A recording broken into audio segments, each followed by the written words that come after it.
Wait, excuse me. So prosecution side, No, 207. 207 from the prosecution side and 204 from the respondent. Teams को ले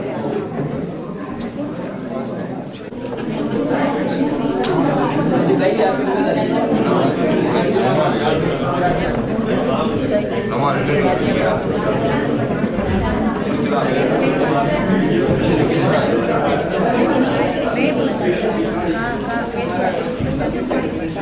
गाड़ी है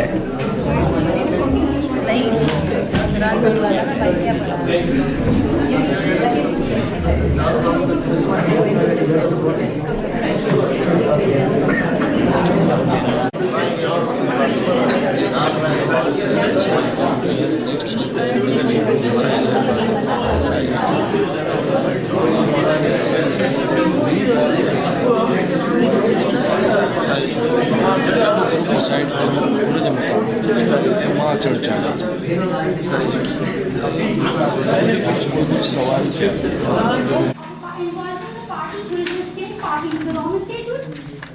However, in the present case, Your Excellencies, as per para number 27 of the moot proposition, para number 17 of the moot proposition, it is mentioned that the Republic of the State of Anatolia has withdrew from the Rome Statute in March 2023. Furthermore, Your Excellencies, the Article 127 of the Rome Statute, Clause 1 provides that the withdrawal shall effect after 1 year of date of receipt of notification.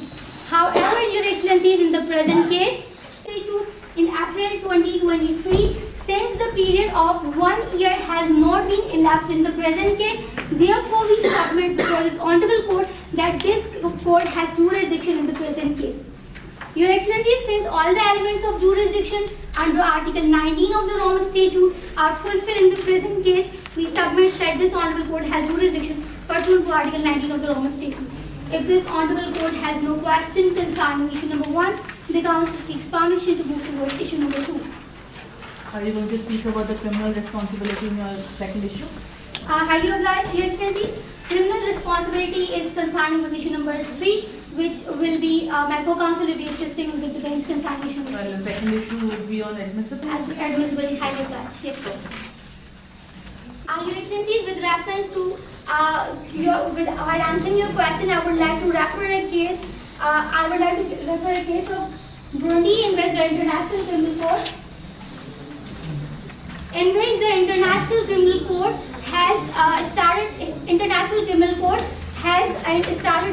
has investigated the Republic of the State of Burundi even after the withdrawal of the Republic of Burundi for the crime that has been commenced prior to the withdrawal of the present case. Your Excellencies, if this court has no question, the Council seeks permission to move towards issue number. Please, is there any definition you're relying on? Secondly, do you have any proof or are you submitting any evidence of the fact that the defense had launched an attack intentionally? So the bench would want to clarify. Highly obliged, Excellencies. Your Excellencies, I would like to draw your attention towards the moot proposition, para number 5 of the. Highly obliged, Your Excellencies. Your Excellencies, these all 30 people were civilians and are protected under the international humanitarian law and the Geneva Conventions for the protection of civilians in the present case. Therefore, we are here before the International Criminal Court to prosecute the President for war crimes in the present case. Counsel, how are you so sure about it? But it's not mentioned that they're civilians. In the facts, it's mentioned that they're dressed as civilians. Do you have anything to counter that? Highly obliged, Your Excellencies. Your Excellencies, Article 50 of Additional Protocol 1977 of the Geneva Convention provides that when there is a doubt regarding the status of person, they would be considered as civilian. Therefore, these all 30 people were civilians in the present case. Okay, Counsel, let me clear one thing. Could court of SLF affecting the legality of Anatolia's response? Highly obliged, Your Excellencies. Your Excellencies, in the present case, since the Republic of the State of Anatolia has no prior knowledge that that particular ship was carrying arms and ammunition. It was later revealed in the problem that they have carried arms and ammunition, so their actions is not justifying that they were carrying arms and ammunition in the ship. Don't you think that this argument is justifying the act of Anatolia? Your Excellencies, this argument is justifying, Your Excellencies, I am here not to justify the actions of Anatolia. I am here to bring the charges against the President of the State of Anatolia. Council, can you highlight from which fact or para you have come to conclusion that, as my colleague judge has said, that there was a proper knowledge that they are going to attack on the civilian, because from the facts, especially with reference to para 11, what is the responsibility of the ship which did not reply to the radio signal? Number one. Other person over whom the perpetrator was in position of authority.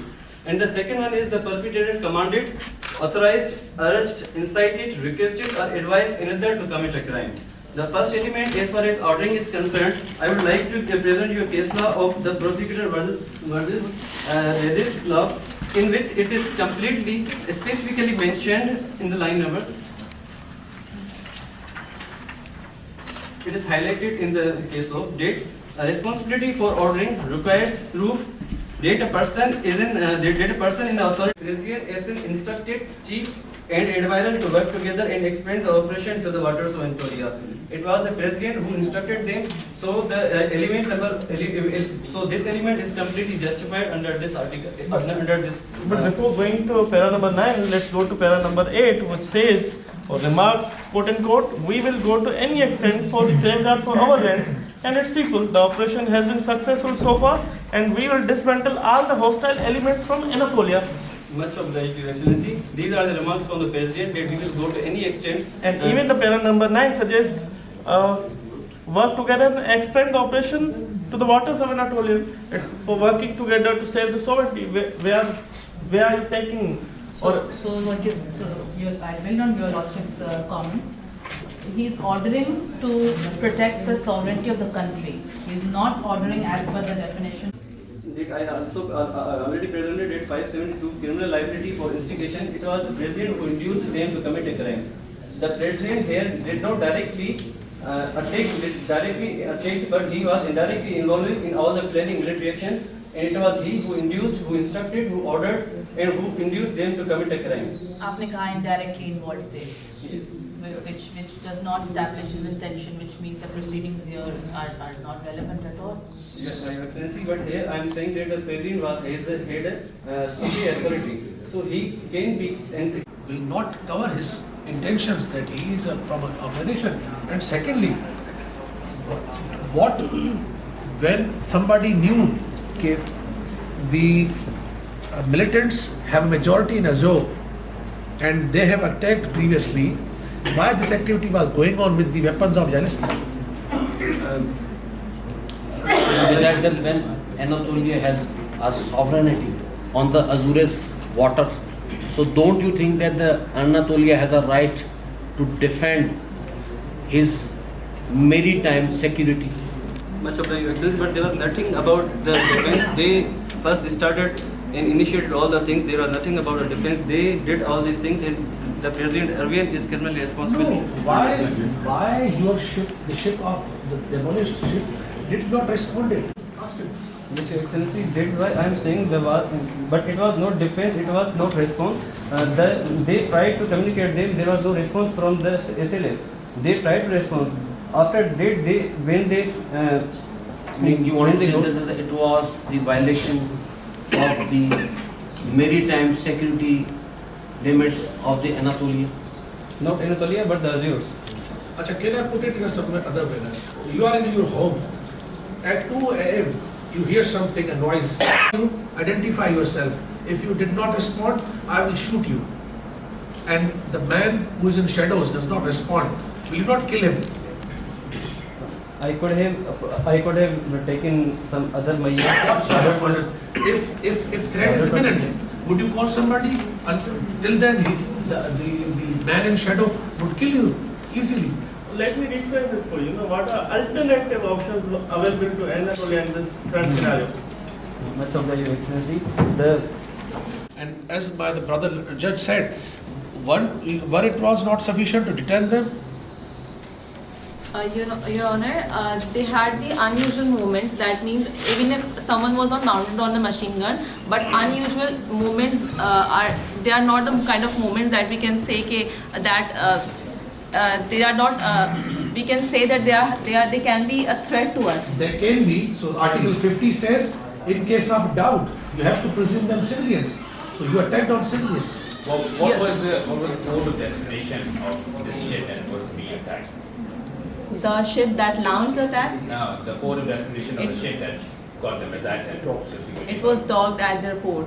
Oh, what was the port of destination? Was already going to achieve. So one thing I could understand, why would an Anatolia Anatolia has a strict chain of command, just like the president ordered. When the Anatolia has a strict chain of command, isn't it highly inappropriate that attack on this scale happen without any high-level approval?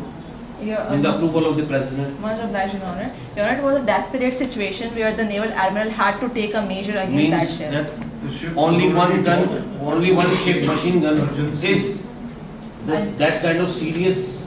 And the intelligence report. Okay. Intelligence report says that the one gun. Even if there was an intelligence report, ship was already docked. And it's facing towards Azure, not facing. And can't you detain the? Your Honor, I am unable to assist the court in that regard. So you are admitting in the fact that this act is more graver or it is inappropriate and disproportionate to the facts of the case. Your Honor, there was. I need answer. Can you please repeat the question? The action taken by your state are inappropriate or more than what was actually disproportionate, excessive. Your Honor, the actions could have been excessive if there was a mass killing and there was a Yes. wide. Yes, so since President Hassan present the military operation in a public speech, doesn't this indicate prior knowledge and approval by him? Much obliged, Your Honor. Your Honor, if he presided over the meeting and if he had given this statement that supports his stance against Azure, that does not mean he directed attack or he ordered attack. He only wanted to save the sovereignty of his nation. And obviously, when the country is at the states of in the state of insurgency, then the people are obviously afraid. For that, the head of the state gave the statement that There's a gap of 2 years in last insurgency and this attack. Remoteness is not there. More accommodating towards your arguments. If not, then perhaps the whole council could assist us. Your Ladyship, may I proceed? Your Ladyship, for President Irwin Nyssen to be criminally responsible and for being liable for the crimes that he is accused of, there should be a direct link that should be present between the crimes that have been committed, and there should be a direct link between those actions and the orders that have been given by the president. The defense wants to refer to a case law. Okay, before referring, just give me the answer. Shouldn't the President Hassan be held accountable under Article 28A of Roman Statutes for failing to control his subordinates if he doesn't issue the order? If the reasonable person has to protect its own state and the sovereignty of its own nation, then we would. If that ship had been close to your shore, despite of communication of who you are, they were not responding. They even fired on you. Yes, it could have been very reasonable. And then we could have given you this laxity, yes, whistle them. But when they are on their own shore, you have followed them, despite of, it is quite possible their radio system was not working. So reasonableness. Your Honor, there is a possibility that radio communication was not working, but the radio communication was not only the preventive I want that to we see, did. do you support that there was reasonable act of putting missile on them when they were already on top, having no threat to you at all, not a single threat? Your Honor, they were a threat to us because of the past chain of events, because of the It past has 2 years distance. The attack on your territory was in 22, this took place in 24. Your Honor, the fact number 4 says that there was an insurgency by the SLM. That means the insurgencies was continuous. and that shows that even the time has been passed. Agreed. Why you thought that there was a threat to you when the ship was already on shore? Your Honor, the soldiers were boarding on that ship, and the soldiers were dogged on a No. and co-counsel discussed the issue.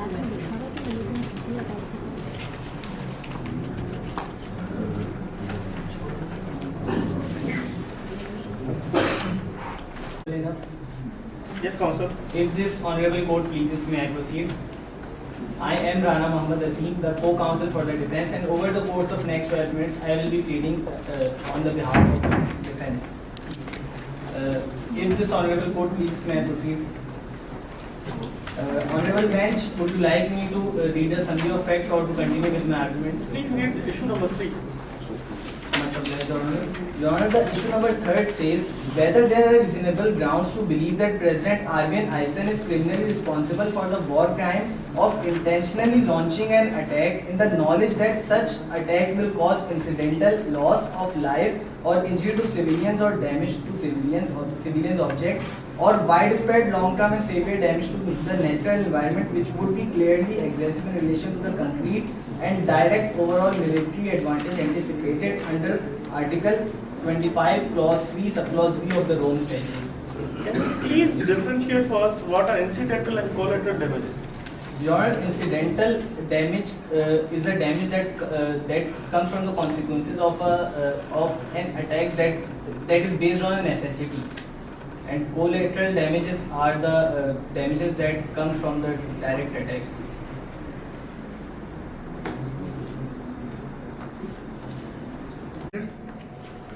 No, Your Honor. In the Rome Statute, these are terms in the Roman Rome Yes, Statute. they are defined, but what I am saying is not No, but defined. you should have read the exact definition. This is a proper assistance. You are right, Your Honor. Because you are defending a direct allegation against your president, and that direct allegation carries the word incidental damage to the lives and livestock or environment, excessive to the military advantage anticipated. Yes, Your Honor, but what I am saying is is merely a summary of what is written in the Rome Statute. Incidental loss, it means that proceed further. Much obliged, Your Honor. Your Honor, Article 25, Clause 3 states that in accordance with this statute, a person shall be criminally responsible and liable for punishment of a crime within the jurisdiction of the court. Subclause B states that orders, solicits, induces or commissions of such a crime that in fact occurs or attempted. Your Honor, as per the proven facts, the President does not orders, solicits or induced the attack that was happened on the Basel. So it could not be held criminally liable, and Your Honor, the main element of a crime to be proven is that the prosecution should have to prove that beyond the reasonable doubts. But Your Honor, as per the facts of this case, Your Honor, as per the facts of this case, Also, we are not convicting him at this stage. We are just liability is a thing that needs to be confirmed beyond the reasonable doubts. May I proceed, Your Honor? yes, counsel. Much obliged, Your Honor. Your Honor, the President never specifically requested nor directed that attack. The President is a civil person, and his, as per the facts, his instructions were to protect the sovereignty of the country. So he is not directly linked to the attack committed. Okay. As I asked the question to the co-counsel, that the Article 25 clearly says that if the commander is failed to control his subordinate, he should be punished. Much obliged, Your Honor. Your Honor, the President has not failed to control his subordinates because the act of admiral Means you want to say that he is the person who ordered that attack? he is not the person who ordered that attack, but the fact doesn't states that the President fails in the commanding of his subordinates, because the act of admiral is also not a war crime. Your Honor, as per the Article 8 of the Rome Statute, war crimes are defined such as the grave breaches of Geneva Convention of 12 August 1949, willful killing, torture or inhumane treatment, willful causing of great suffering including biological experiments and excessive destruction and appropriation. And don't you think that this is the willful killing? Your Honor, Because there is only one machine gun was found on that, And result of missile was clear. Your Honor, much obliged, Your Honor. Your Honor, that is not willful killing because in this article, the context of willful What do you killing want? of Sir, willful means doing something with the knowledge that the act would bring these sort of results. This is called willful. So if you are hitting a ship with a missile, what do you think? Will it blast and give you flowers? Your Honor, the president is accused of killing civilians. So in this, the context of the article is for the civilians and innocent people. Okay, I am reading something from the case law which is read by your co-counsel. It says that in order to determine whether the individual criminal responsibility is there or not, the evidence would allow a link to be established between Mr. Abu Garda and the event now relevant without unnecessarily engaging in a detailed legal analysis of the legal requirements set forth under Article 25(3) of the statute. It shows that it has to have Further, in para 10 it says, events could be properly attributed. This is the test, whether these events could be properly attributed. Now, my question is, when we are not supposed to go into the unnecessary detailing and engagement in the legal analysis, the facts are very clear from para 6 to 11 that your president had clearly directed the departments who are meant for the defense that go anywhere to any extent. We have to eliminate SLF, and you, by your order, instructed them to expand into naval. Yes. Paragraph 4. The insurgency was started by the SLF, which is a militant-based organization based in the Saravistan. And Your Honor, it is also proven that those 30 people were not civilians. The president should be held liable if he willfully killed civilians in that attack. on which evidence you are saying that these 30 persons who were killed were not civilians? Much obliged, Your Honor. Your Honor, as per the paragraph 11 of the Rome Statute of the facts states that paragraph soldiers and 30 civil dressed people. Your Honor, after that line, the fact states that who belong to Azure having Seravi ethnicity. Your Honor, as per the paragraph 4 of the facts, it states that Seravistan Liberation Front is a Seravi-based. Yes, and it does not mean if, for example, this Pakistan is if all Sunnis are residing in Pakistan and somebody from us go and make a blast in India, so we all are responsible. No, Your Honor, we all are not responsible, but according to the proven fact, it is stated. There is no proven fact. It only says that SLF has a headquarter. Okay? Yes. Now, Azure was operating against your country, but it was not direct attack on you by the Azure. It was only SLF. Right? And don't you think that that is the clear violation of the international maritime boundaries by you, because the ship was docked on the port and you have violated the international boundaries and attacked that ship? Yes. Your Honor, the first violation that was committed is from the side of Azure, that they violated the bilateral treaty which we are residing. But sir, very simple question. What is the permissible limit of attacking any unknown ship in nautical miles? Because if you are allowed certain leverage, every country having a sea has a certain allowable nautical miles area where they consider it their own territory. What is that? 30? No, that is 12 nautical 12 miles. nautical miles. And you have approached them on 50 nautical So it miles. means you are But also in open sea. Yes, Your Honor, much obliged. But that was on the based on the fact that that particular country or that particular state is aiding